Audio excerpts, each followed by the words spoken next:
लोग भी late join हुए हैं due to any XYZ reasons, please go through our YouTube channel and please see those 10 days lecture 11th standard का हम लोगों ने 10 दिन का लेक्चर रखा हुआ है, आप लोग जरूर देखना.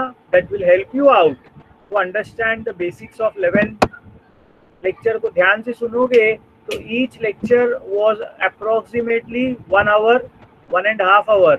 ठीक है, सो उसमें तुमको 11th का basics, book keeping, what is book keeping से लेके ट्रायल बैलेंस तक we have completed all the topics. Today we are starting with final accounts of a sole trader.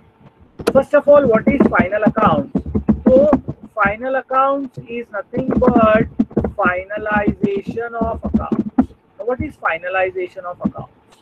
See, friends, याद रखना, हर इंसान हर काम जो करता है, मेरे को लगता है उसके पीछे कुछ ना कुछ ऑब्जेक्टिव, कुछ ना कुछ पर्पस होता है. बिना पर्पस के कोई आदमी कुछ भी काम नहीं करता. पत्ता भी हलता नहीं है बिना पर्पस के. मैं आज आप लोगों को लेक्चर ले रहा हूँ.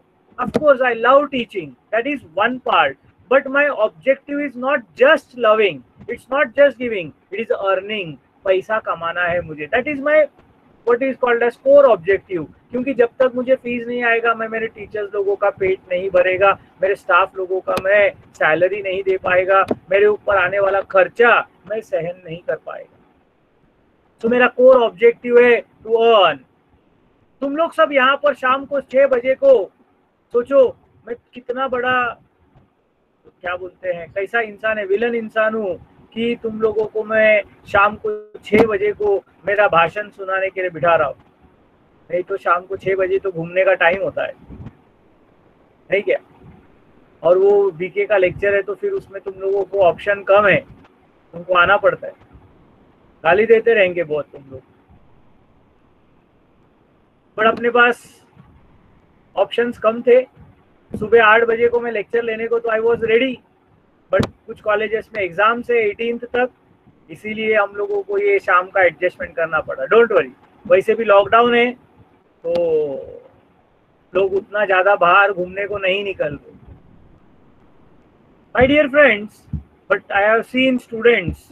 मैं ना कल्याण ईस्ट का सबसे फेमस जगह के बाजू में रहता हूँ, तुम लोग सबको बता के रखता हूँ. कल्याण ईस्ट का सबसे फेमस जगह कौन सा है? बैंड स्टैंड, हाँ, KDMC. अयप्पा मंदिर नहीं है रे, अयप्पा मंदिर को तो कोई याद भी नहीं रखता है. वो KDMC बैंड स्टैंड है, ऊपर का गणपति मंदिर हाईलाइट है, टेकड़ी. ओ बरोबर, मैं उधर ही रहता है क्या? तुम लोग सबको बोलता हूँ, घूमने को आओगे तो बहुत संभाल के आओ, क्योंकि मेरी नजर गिर जाती है. वो भी किसी के साथ आओगे तो बहुत संभाल के आना. मतलब दोस्त लोग के साथ बोल रहा हूँ मैं, डोंट थिंक एनीथिंग एल्स.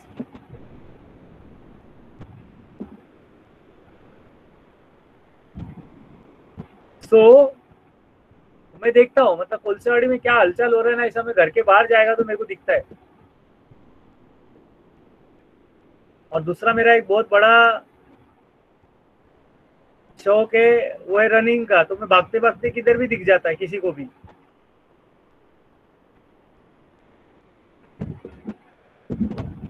सही जगह पे घर लिया है, अरे वाह. मेरे को भी पता नहीं था घर लेते हो, नहीं तो ऑनेस्टली मैं नहीं लेता था इधर घर, फिर कि इतना ऐतिहासिक जगह है मालूम होता था. चलो, coming back to our lecture, objective में बता रहा था कि आप लोग अगर यहाँ पर बैठे हो, मेरा लेक्चर सुन रहे हो, तो आपके मन में भी कुछ ऑब्जेक्टिव्स है, आपके मन में भी कुछ इच्छाएं हैं. हाँ हाँ सोमनाथ, बरोबर, सही बोल रहा है तू. मास्क पहनेगा तो पहचानेगा नहीं, करेक्ट, बट पहनो, मास्क पहनो. हाँ, बहुत जरूरी है लाइफ में आज के तारीख में. Okay, what I was trying to tell is objective. क्यों करना है सर इतना सब, क्यों लेक्चर सुनना है मेरे को बताओ. चलो, why are you listening my lecture, मेरा बकवास क्यों सुनते हो आप? Why do you listen to what I am saying?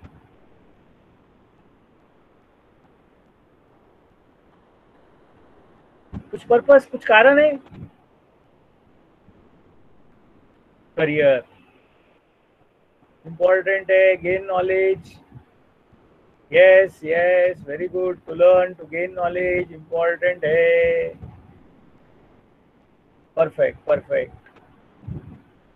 To learn बोलोगे तो मेरे फिर सवाल आता है, लर्न करके क्या करोगे? तो अच्छा काम करोगे, अच्छा काम करोगे तो अच्छा नाम करोगे, अच्छा नाम करोगे तो अच्छा पति या अच्छा बीवी मिलेगी, अच्छा पैसा मिलेगा। तो तुम्हारा एम है, तुमको लाइफ में सेटल होना है, इसलिए आप इतना सब सैक्रिफाइस करके मेरा लेक्चर सुन रहे हो।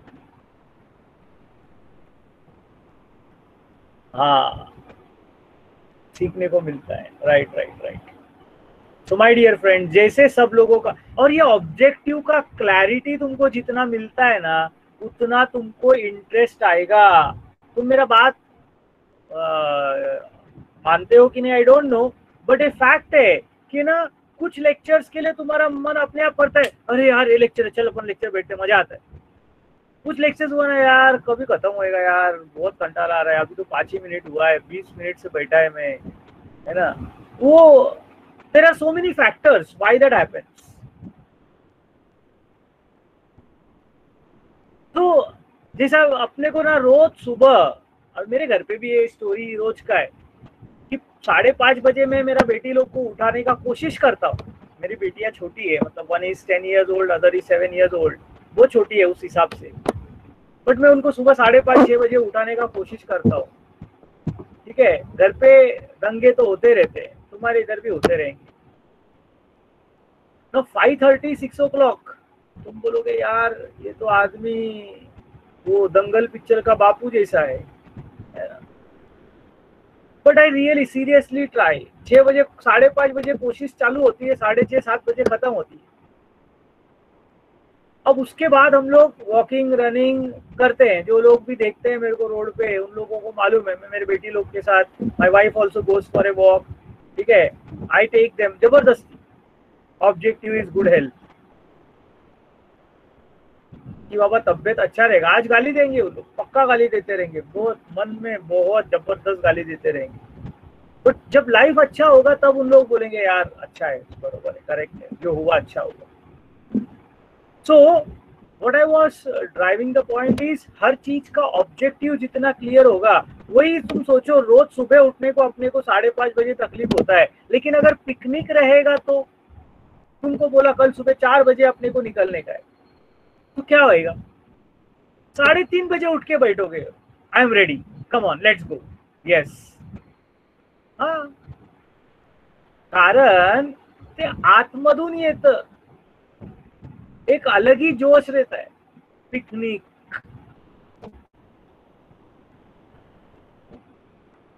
तो बोलने का मतलब कि आपको अच्छा लगता है तो आप करते हो, that is what I want to drive the point. तो माय डियर फ्रेंड्स, उसके लिए ऑब्जेक्टिव्स क्लियर होना चाहिए। तुम में से जितने लोगों को सीए करना है, उनको मालूम है बीके इकोनॉमिक्स मैथ्स अच्छा रहेगा तो मेरा सीए के तरफ का रास्ता क्लियर है, तो आप ज्यादा इंटरेस्ट से सुनते हो, आपको मजा भी आता है। देखा था जबरदस्ती माँ बाप ने एडमिशन लिया इसलिए बैठा रहेगा, तो वो बोलेगा यार बहुत सरदर्द हो रहा है, स्क्रीन देखेगा तो आंख से पानी आता है, आंख लाल हो जाता है, मेरे को सुनाई देते वक्त कान के अंदर वो हेडफोन डालेगा तो कान दुखता है। मतलब रीजंस तो इतना है, और सबसे बेस्ट तो नेटवर्क ही नहीं है सर, मोबाइल हैंग हो गया, चार्जिंग खत्म हो गया, मतलब ये तो पेटेंट हो गया है। साल भर में हम लोग सुन सुन के परेशान हो गए, अच्छा कुछ बोल भी नहीं सकते। हमारे टाइम पे बचपन में ना बहुत सारे लोगों का एक बहुत कॉमन बात रहता था, क्या हो गया कल क्यों नहीं आया रे, सर पेट दुख रहा था। पेट एक ऐसा पार्ट है जिसको अपन कुछ कर ही नहीं सकते। पेट दुख रहा है बोलेगा तो क्या बोलेगा, खत्म हो गया स्टोरी, है ना। और लोग बिंदास कुछ भी हो जाने दो, कल किधर था, होमवर्क क्यों नहीं किया, क्या हो गया था, सर पेट दुख रहा था। आजकल होमवर्क क्यों नहीं किया, सर वो नेटवर्क नहीं था सर वो मोबाइल हैंग हो गया सर। अभी आजकल दूसरा रीजन, अपडेटेड वर्जन है पेट दुखने का। ऑब्जेक्टिव्स क्लियर रहेगा तो मेरे को ये बोलने का है कि आप अपने आप काम करना चालू करोगे। अभी अपना आयुष राहटे देखो, जस्ट आया है, कितना होशियार बंदा है, 6:30 का लेक्चर है, 7 बजे आया है वो, अभी अटेंडेंस में उसका नाम आ जाएगा, क्योंकि मैं उसका डैडी को डायरेक्ट फोन करता है। ऑब्जेक्टिव क्लियर है एकदम, अटेंडेंस। क्यों आया है? पढ़ाई के लिए थोड़ी आया है वो। अभी पूछेगा तो मेरे को बोलेगा, उसका जवाब आएगा, देखो नेटवर्क पुअर था सर। चुप रहे Somnath, you don't talk about others, you don't pass comments on your friends. मैं बोल सकता हूं, तुम नहीं, तो मारा मारी हो जाएगा। I am the authority, I can talk. Yes, so ऐसे भी लोग रहते हैं, कुछ नहीं कर सकते मैं, क्योंकि उसको जब तक अंदर से वो एक पुकार नहीं आता है कि मेरे को पढ़ना है, मेरे लिए है, तब तक वो मजा नहीं आएगा। तो बिजनेसमैन भी मेरे दोस्तों, तुम सोचो कितना मेहनत करता है। सुबह 7 बजे, आजकल तो लॉकडाउन का टाइम है तो 11 बजे बंद करना पड़ता है, तो बेचारा 7 बजे दुकान खोलने के लिए 6 बजे घर पे उठता रहेगा, दुकान में 6:30 पौने 7 बजे साफ सफाई झाड़ू मार के तैयार रहता रहेगा। कस्टमर आएंगे, कस्टमर को सामान देगा, पैसा लेगा, मार्केट जाएगा। तो अगर उसको सामान लाने का है तो सुबह 5 बजे उठ के मार्केट जाता रहेगा। कितना मेहनत, मर मर मर मर मरता है। क्यों मरता है? क्या जरूरत है उसको मरने का इतना रोज सुबह उठकर? क्योंकि उसको दुकान चलाने का है, पैसा कमाने का है। लेकिन उसने कमाया कि नहीं कमाया ये जानने के लिए वो पहुंच गया है कहां तक? ट्रांजैक्शन से उसने जर्नल एंट्रीज किया, लेजर अकाउंट्स किया, ट्रायल बैलेंस बनाया। अब उसको आ गया समराइज करने का वक्त। ट्रायल बैलेंस बनाया मतलब हमने टीम बना के रखा है, क्रिकेट मैच खेलने को तैयार है, हम हार रहे कि जीत रहे ये देखने का वक्त आ गया है। तो जब तक हम लोग उसको समराइज नहीं करते, खेलने को नहीं लगाते, तब तक अपना टीम स्ट्रांग है कि वीक है कैसे मालूम पड़ेगा? वैसे कोई भी 11 लोगों को लेके आप क्रिकेट टीम बना सकते हो, लेकिन क्या ये 11 लोग इंटरनेशनल मैच खेलने को जा सकते हैं क्या? जवाब है नहीं। 2 ओवर में टीम ऑल आउट हो गया, मालूम पड़ा, घर पे आ गया वापस, क्योंकि सामने इंटरनेशनल प्लेयर्स का स्टँडर्ड ही अलग आहे। तुम बोलोगे सर मी बॅट घेतो, मला बॉल दिसतच नाही, सुपकन जातो समोर, because you are not prepared yourself for that level. So you have to test yourself, you have to test yourself, you have to test. तुम अपने आप को उसके लिए काबिल बनाओ, फिर नेशनल लेवल पे सेलेक्ट हो जाओ। So my dear friends, objectives, the 2 main objectives of preparing final accounts are, objectives क्या है? तो पहले to know the results of the transactions conducted during the year, that is profit or loss. तो अपने business करके साल भर में जो ट्रांजैक्शंस हुआ उसका क्या नतीजा आया? क्या सही में आपने प्रॉफिट कमाया कि इस साल में आपका नुकसान हुआ? प्रॉफिट हुआ तो कितना रुपीस हुआ, लॉस हुआ तो कितना रुपीस हुआ? And to know the financial position. I am very sure by this time everybody understands the meaning of the word financial position. Do you understand the meaning of the term financial position? Yes, no, don't know.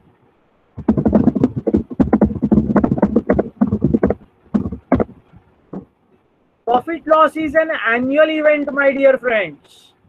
साल भर का व्यवहार का वो result है, लेकिन आपका position क्या है ये देखना है, वो भी फाइनेंस के पॉइंट ऑफ व्यू से, कि आप फाइनेंशियली आपके पास एसेट्स कितने हैं और आपके लाइबिलिटीज कितने हैं, ये आपको मालूम पड़ता है कि आप कहाँ स्टैंड करते हो, कि आपका खुद का कंट्रीब्यूशन कितना हुआ है। तो ये 2 चीज देखने के लिए वो हर साल फाइनल अकाउंट्स बनाता है। अब मेरे दोस्तों ध्यान से समझ लेना, final accounts of soul trader, I again repeat, this is 11th standard, but ये बेसिक्स है इसलिए मैं इसको टाइम दे रहा हूँ। अपने को 12th स्टैंडर्ड में आने वाला है final accounts of a partnership firm. Don't expect anything different. Certain changes will be there, which I will of course share with all of you, and then we will proceed further. So final accounts of a sole trader includes what? Final accounts include, सबसे पहले, now याद रख लेना, when I talk about this word profit or loss, tell me what is profit? Tell me friends, in general, what is profit? If anybody can share with me, what is profit?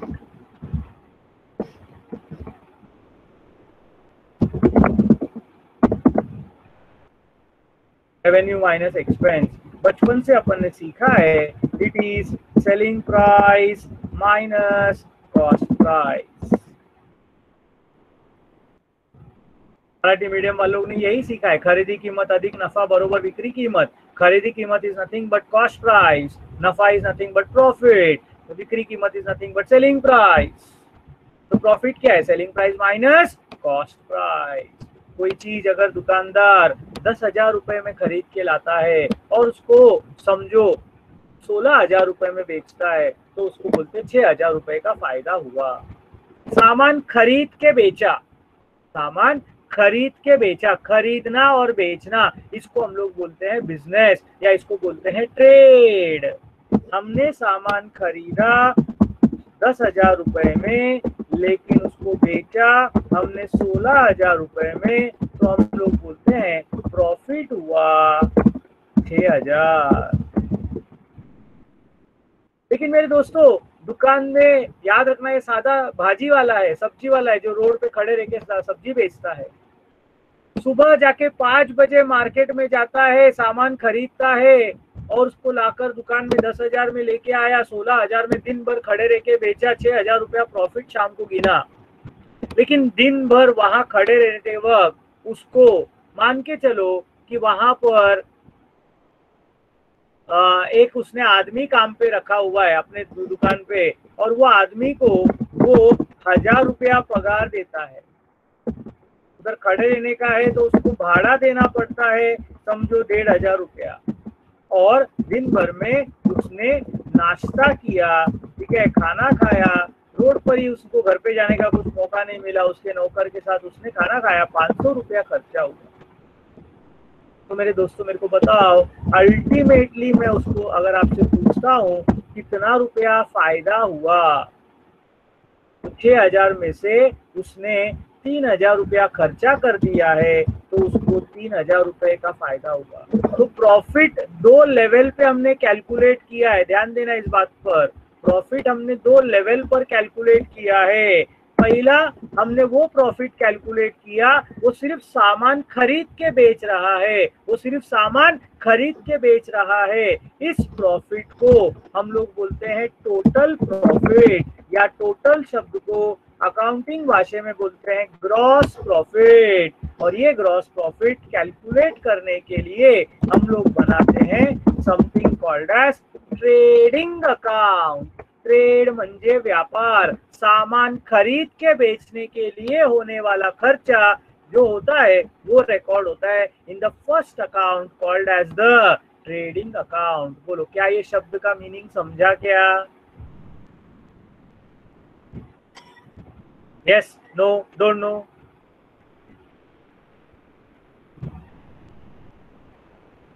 कल मैं आपसे यही सवाल पूछूंगा, why do you prepare trading account, तो your answer should be to calculate gross profit. संपला विषय। Gross म्हणजे total.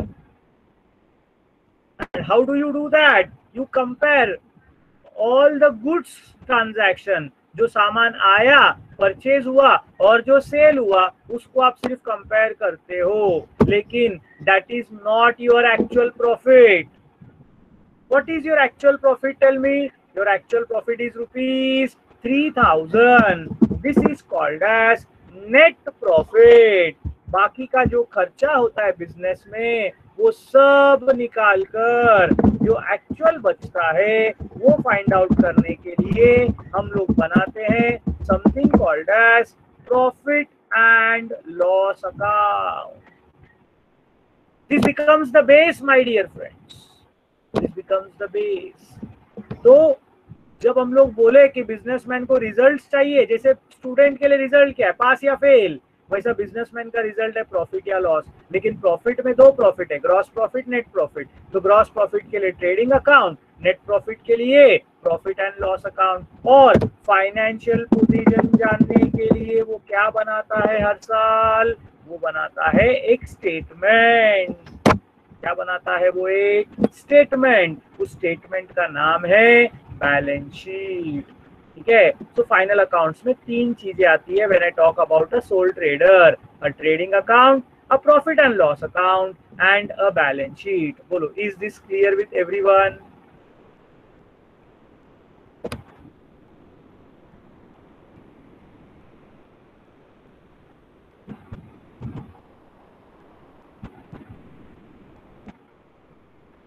Perfect. I hope all of you are enjoying learning the things. I still have 15 minutes to go, so probably I can complete with the first part, that is trading account. You have to understand the features. I am very sure Harshal sir ने ये account के बारे में थोड़ा सा touch किया था, but then he was unwell, so he had to stop in between. मैं बीच में से स्टार्ट करूंगा तो आधे लोग को समझ में आएगा, आधे लोग को समझ में नहीं आएगा। और एक सबसे बड़ा प्रॉब्लम है, मेरा बात करने का तरीका एकदम अलग है। Harshal sir is very focused, उनका कंसंट्रेशन, उनका एक्सप्लेनेशन का तरीका बहुत ही प्रोफेशनल है। मैं अपना बम्बईया लैंग्वेज में, चालू लैंग्वेज में सिखाता हूँ, तो कॉम्बिनेशन भी बैठेगा नहीं, इसीलिए फिर मैं सोचा मैं I will start from the beginning. Final accounts का बेस ट्रायल बैलेंस है, तो उसका भी कनेक्शन में बताऊंगा मेरे दोस्तों। फिलहाल ट्रेडिंग अकाउंट, ट्रेडिंग अकाउंट की अगर मैं बात करता हूं आप लोगों से, तो ट्रेडिंग अकाउंट क्यों बनाते हैं? अभी मेरे को, मैं तुमको थोड़ी देर पहले बताया था, why do you prepare a trading account? The answer is quite simple. Why do you prepare a trading account? Very good, reason is a trading account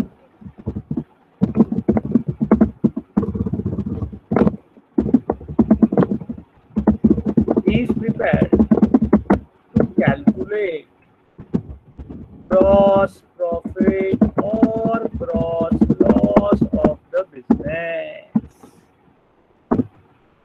Okay, then how do you calculate this gross profit, gross loss? What do you record? तो याद रखना भी, ये बहुत interesting है। इन अ trading account ऐसा पूछूंगा क्या क्या रिकॉर्ड करते हो, तो लिस्ट बहुत बड़ा है। Opening stock, closing stock, purchase, sale, purchase return, sales return, goods distributed as free sample, goods withdrawn for personal use, goods destroyed by fire. लेकिन ये सबको एक चीज में हम लोग बोल सकते हैं, ये सारे के सारे जितने मैंने एग्जाम्पल बोले, ये सबका कनेक्शन किसके साथ है मेरे दोस्तों? एक वर्ड के साथ बोलने जाओ तो इतना सब जो आइटम्स मैंने बोला, ये सब किससे रिलेटेड है? यस। तो इतना सब एग्जांपल याद करना अच्छा है कि गुड्स याद करना अच्छा है? तो गुड्स याद करना है, तो इन ए trading account I say all items related to goods account are recorded along with direct expenses of the business. Example से याद मत रखो, कैटेगरी याद रखना मेरे दोस्तों। तो क्या बोलता है ट्रेडिंग अकाउंट में क्या रिकॉर्ड करने का? तो गुड्स से संबंधित जितना भी आइटम्स आया, गुड्स आले तो ट्रेडिंग, कारण trade is of always goods, trade is always of goods. What is trade? Buying and selling of goods and services. तो गुड्स आला ना तिकडे, तो गुड्स से संबंधित कुछ भी आइटम आ गया तो वो हो गया तुम्हारा ट्रेडिंग से रिलेटेड। अच्छा, कल्याण वेस्ट में मैं होलसेल मार्केट में गया, होलसेल मार्केट में मैंने, समझो मैं भाजी खरीदने वाला हूँ, रोड पे खड़े रह के भाजी बेचता हूँ, मैंने कई प्रकार के भाजी मैंने खरीदे। अब उसको मार्केट से कल्याण ईस्ट में मेरे दुकान में लाने तक मेरे को एक टेम्पो वाला लाना पड़ा, एक हमाल को लेना पड़ा, और उसको मैंने 5,000 रुपया दिया। मेरे दोस्तों, जब तक मैं ये टेम्पो वाले को और हमाल को पैसा नहीं देता हूँ, तब तक वो सामान वो होलसेल मार्केट से मेरे दुकान पे रिटेल मार्केट में नहीं आएगा। तो ये जो गुड्स खरीदने के साथ में, गुड्स खरीदने के साथ में इन्वॉल्व है, उसको बोलते हैं डायरेक्ट एक्सपेंसेस। तुमने आज तक एक्सपेंसेस वर्ड सुना है, अब ये नया शब्द क्या है? डायरेक्ट। डायरेक्ट म्हणजे डायरेक्टली रिलेटेड। जैसे तुम मेरे साथ बोल सकते हो we are directly related to Vishu sir, हम डायरेक्ट उनसे सीखे, ऐसा तुम भी बोल सकते हो। इनडायरेक्ट मतलब कौन? अब तुम्हारे साथ में तुम्हारा भाई बहन रहेगा, आजू बाजू में बैठा रहेगा, मम्मी डैडी रहेंगे, उन लोग मेरा लेक्चर शायद सुनते रहेंगे, मतलब उसको हम लोग बाद में डिटेल में बताऊंगा। वो इंटरनल चेक होता है कि तुम लेक्चर बैठना चाहिए, इसलिए तुम्हारे घर पे कोई आजू बाजू में बैठा रहता है कि तुम क्या कर रहे हो, नहीं तो मोबाइल हाथ में है, तुम बोल रहे हो लेक्चर सुन रहे हो और दूसरा स्क्रीन में कुछ और चालू रहता है। ऐसा लफड़ा है आजकल, ऑनलाइन ट्रेनिंग का बहुत लफड़ा है। तो उन लोग अगर मेरे से सीख रहे हैं कुछ बातें, कभी कभी ऐसा भी मेरे को एक्सपीरियंस हुआ है ना, मेरे को एक स्टूडेंट ने ऐसे ही लास्ट 12वीं के बैच के बाद बोला सर मेरे भाई या बहन है ना 8th में, उसको सब अकाउंट्स आता है क्योंकि वो रोज मेरा आपका लेक्चर सुनता है। And you won't believe when I share this कि मेरा तो वैसे ही, मैंने बोला ना मेरा लेक्चर एकदम कॉमेडी टाइप का ही रहता है।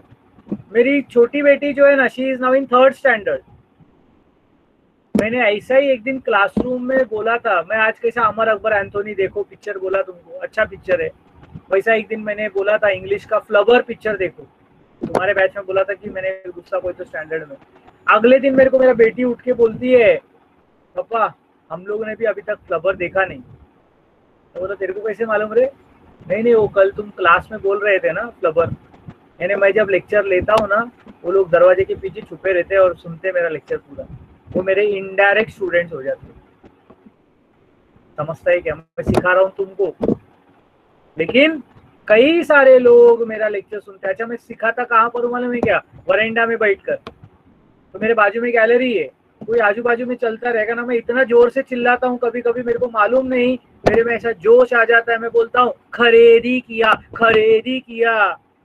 बाजू वाला बोलता है अच्छा खरीदी किया, ओके, अकाउंट सीख के जाता है वो। फॅक्ट आहे।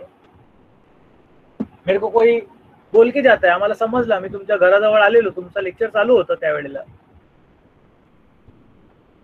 आज जैसे ही मालूम पड़ेगा कि कौन था वो, मैं फी ले लेगा। फी का तो बहुत जरूरत है मेरे को रे, बट वो मेरे हो गए इनडायरेक्ट। मैं आपको क्या सिखा रहा हूँ उस पर कॉन्सेंट्रेट करो। एक होता है डायरेक्ट, एक होता है इनडायरेक्ट। मैं तुमको सिखा रहा हूँ तो तुम मेरे डायरेक्ट स्टूडेंट्स, ठीक है। अब मेरे को तूने सूरज द्रोणाचार्य बना दिया,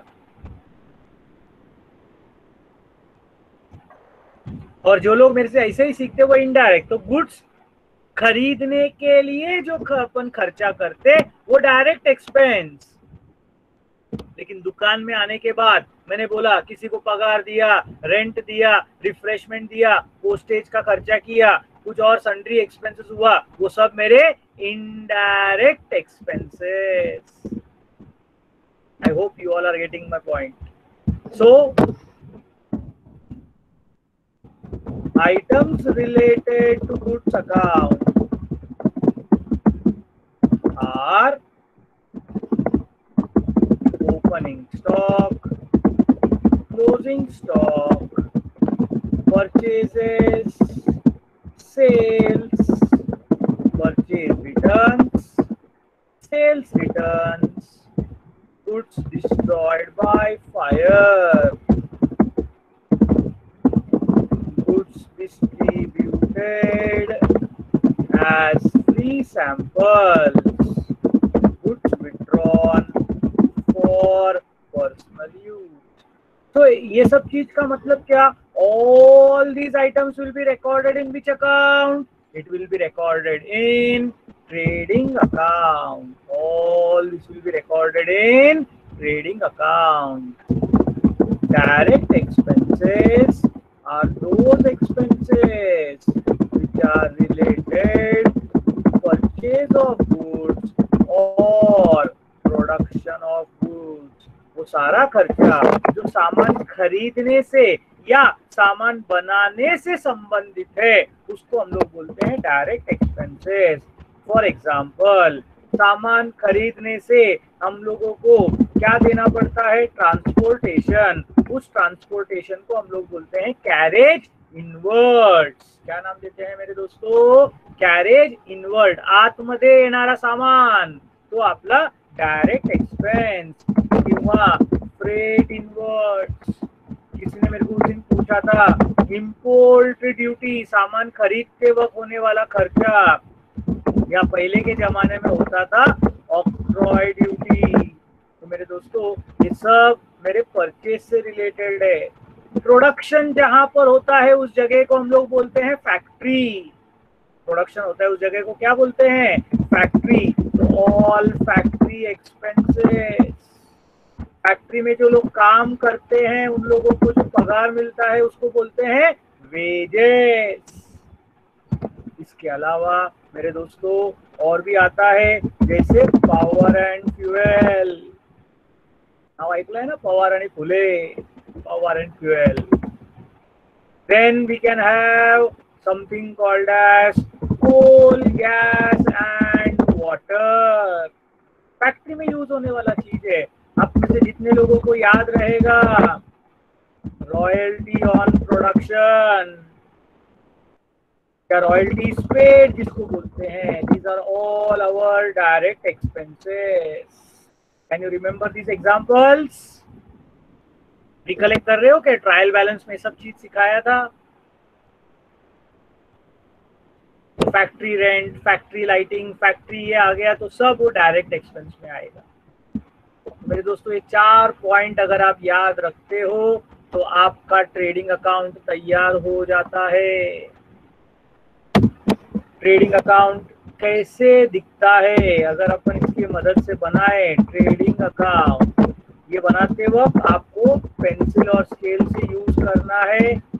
याद रखना, when you prepare pro forma, you will prepare with scale pencil only.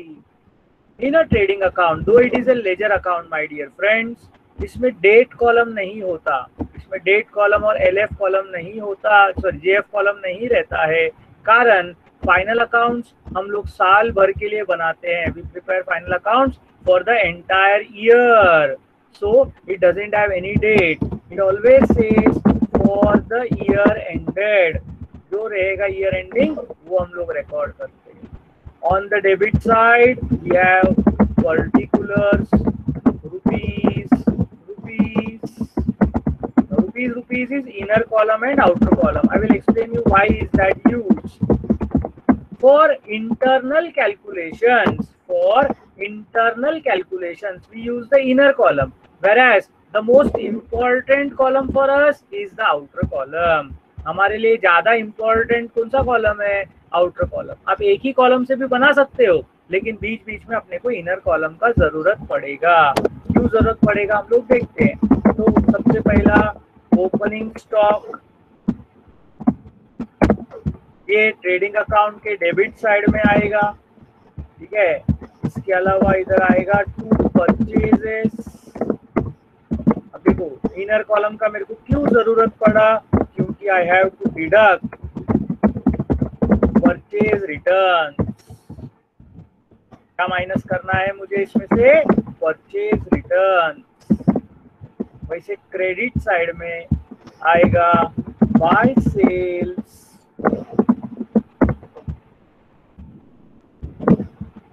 Minus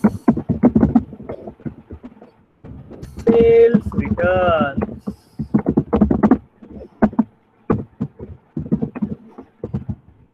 तो हमको मिलेगा नेट सेल्स। नेट सेल्स म्हणजे जैसे ग्रॉस प्रॉफिट नेट प्रॉफिट था, वैसे टोटल सेल्स को ग्रॉस सेल्स, और जो एक्चुअल सेल्स है वो नेट सेल्स। ये ग्रॉस परचेज, ये नेट परचेज।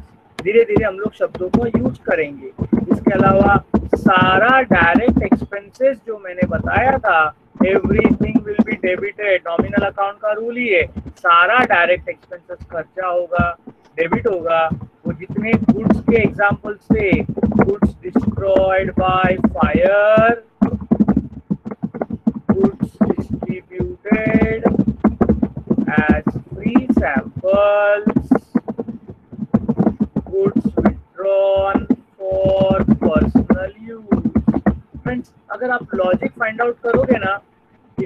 सोच लिया होगा, किसी को मालूम रहेगा तो वेल एंड गुड। बिजनेस में गुड्स आया वो सब डेबिट होता है, और बिजनेस में से गुड्स गया तो वो हमेशा क्रेडिट होता है। बस debit what comes in, credit what goes out, because goods is a real account. And at the end we have closing stock.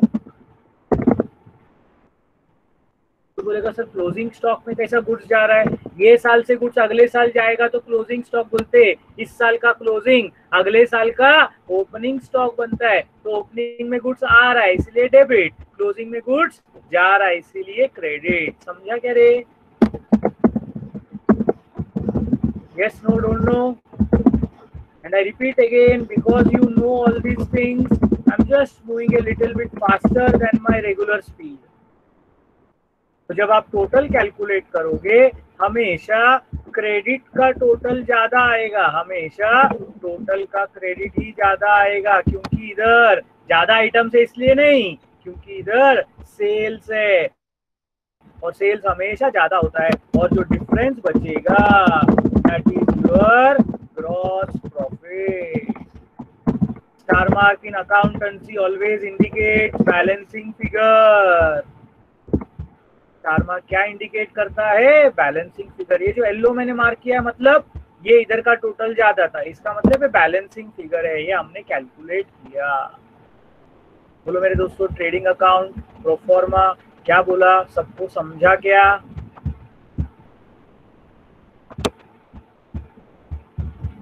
So what you have to do next is I will be sending a PDF.